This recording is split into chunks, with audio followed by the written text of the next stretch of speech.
שלום לכולם, שמי גל אור, ואני ביחד עם ז'אנה בנינו מערכת לניהול גן על תוכנת האקסס. אז היום אנחנו בעצם נדריך אתכם לגבי העבודה שלנו, מה עשינו. נתחיל בעצם עם מסך הראשי, מסך הניווט הראשי, שממנו ניתן לנווט לטפסים ולדוחות.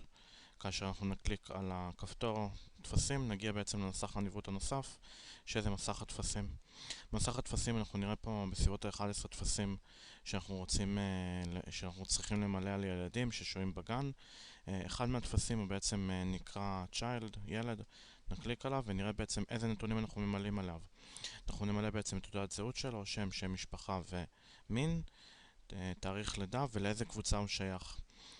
נשים לב שכל הילדים האלה, אנחנו בעצם צריכים להזין את כל ילדי הגן. נשים לב שיש לנו פה 20 ילדים שמילינו עליהם רשומות, כאשר יש לנו אופציה להוסיף עוד ילד ברשומה 21. אם נרצה לראות את כל הילדים שהזנו למערכת, נוכל להיכנס לטבלה של הילדים, שבה בעצם הזנו את הנתונים שרצינו, כאשר אנחנו רואים את כל הנתונים שמופיעים בטופס, מופיעים בטבלה בשורה אחת.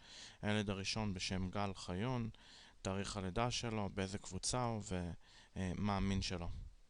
נחזור בחזרה למסך הראשי ונבחר באופציה של דוחות. בדוחות הקמנו 4 דוחות, כאשר אחד מהדוחות שלנו זה רשימת ילדים. נקליק על child. אנחנו יכולים לראות בעצם לאיזה קבוצה הם שייכים, מה השם שלהם ומה השם המשפחה שלהם. כאשר אנחנו בונים את הדוחות, יש לנו אפשרות לסנן בעצם בין כל השורות שאנחנו בעצם מעוניינים להוציא, ואנחנו מסננים. במקרה הזה בחרתי לסנן לפי קבוצה, שם משפחה ושם פרטי. עד לפה אנחנו מדברים על מסך התפריט ומסך הדוחות ומסך הטפסים. כאשר אנחנו בעצם נגיע לשאילתות שאנחנו עושים, שזה החלק שאנחנו מעוניינים לדעת.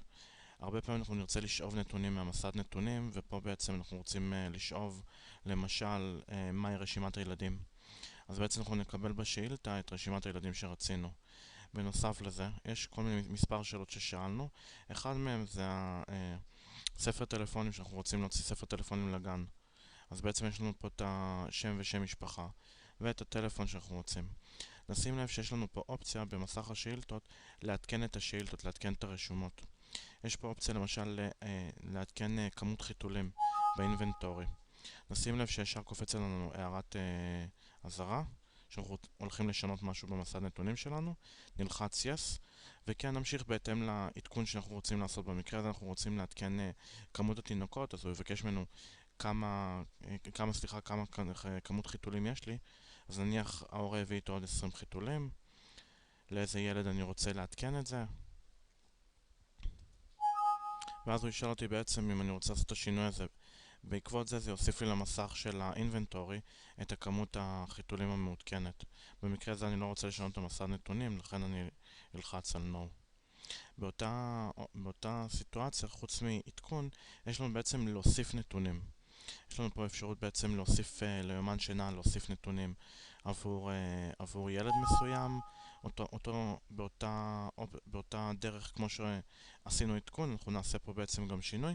במקרה הזה אנחנו לא רק מעדכנים את הדוח, אנחנו בעצם מוסיפים שם שורה, והוספה של שורה בעצם תוסיף לנו שורה בטבלאות שלנו.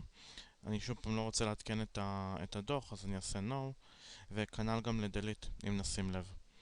יש לי פה אפשרות, עשינו פה במקרה הזה מחיקה של יומן האכילה. אז אותו דבר במקרה הזה הוא ייתן לנו את הודעת שקיעה, נרצה לעשות שינוי, יקפוץ לנו השם של הילד, איזה אוכל הוא רוצה שנמחק, ובהתאם לזה אנחנו נעדכן את זה. דבר אחרון שיש לנו פה בעצם להראות את הקשרים בין כל הגורמים שמופעלים פה, בין הילדים לפוד דיירי ולכל העוסקים בדבר. אז אם נשים לב נוכל להיכנס